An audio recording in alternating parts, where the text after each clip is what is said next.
భారీ ఆఫర్లు ఇచ్చిన జక్కన్న అదే మన రాజమౌళి ప్లాన్ మాత్రం ఎప్పుడు ఒకేలా ఉండదు.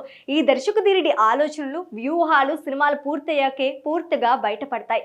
అదే ఇప్పుడు మహేష్ బాబు ఎస్ఎస్ రాజమౌళి కాంబినేషన్ లో తెరకెక్కుతున్న పాన్ వరల్డ్ మూవీ వారణాసి విషయంలోనూ స్పష్టంగా కనిపిస్తోంది.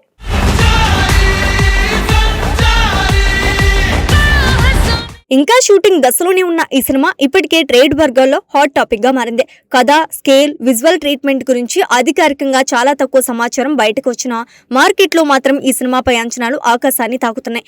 దేశ వ్యాప్తంగా మాత్రమే కాదు, అంతర్జాతీయంగా కూడా ఈ ప్రాజెక్ట్ కు ఉండే రేంజ్ గురించి డిస్ట్రిబ్యూటర్లు ఇప్పటి నుంచే చర్చలు మొదలుపెట్టారు.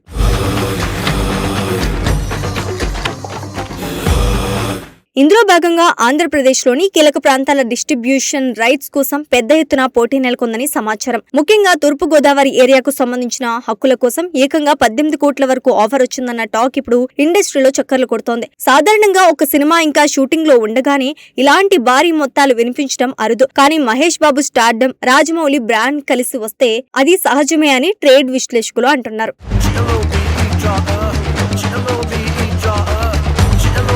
అయితే ఇంత పెద్ద మొత్తాల ఆఫర్లు వచ్చినప్పటికీ రాజమౌళి టీం మాత్రం తొందరపట్టం లేదట. ఇప్పుడే బిజినెస్ డీల్స్ ఫైనల్ చేసే ఆలోచన అసలు లేదని, సినిమా పూర్తయ్యాక పూర్తి స్థాయి మార్కెట్ వ్యూహంతో ముందుకు వెళ్తానన్నదే వారి స్పష్టమైన నిర్ణయమట.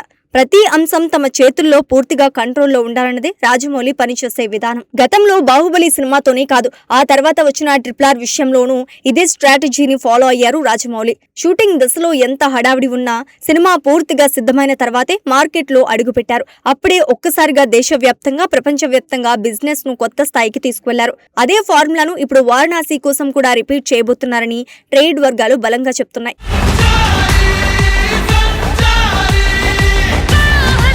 మొత్తానికి చెప్పాలంటే ఎంత పెద్ద ఆఫర్ వచ్చినా, ఎంత ఆతృత ఉన్నా రాజమౌళి మాత్రం తన ప్లాన్ మార్చుకోడు. సినిమా క్వాలిటీ, విజన్, మార్కెట్ టైమింగ్ అన్నీ కలిసి ఆయన విజయం వెనుక ఉన్న అసలైన బలం.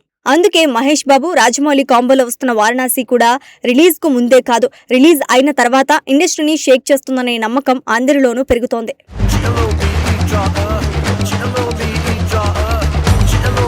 ఇక ఈ సినిమాలో మహేష్ బాబు ఒక గ్లోబ్ ట్రాటర్ గా కనిపిస్తాడట. అలాగే రాముడుగాను కనిపిస్తాడని స్వయంగా రాజమౌళి చెప్పాడు. సో మరి రుద్ర ఏం చేస్తాడో చూడాలి. ఇక ఇతనికి జోడీగా మన మందాకిని అదే ప్రియాంక చోప్రా రెడీగా ఉంది.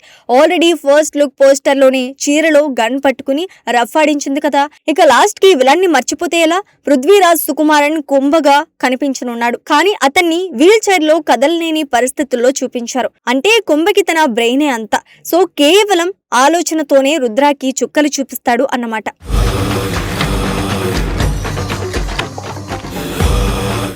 అన్నీ మనం అనుకుంటాం కానీ ఏదైనా తెలియాలంటే ఇంకో 1 year, అదే 7th April వరకు ఆగాల్సిందే.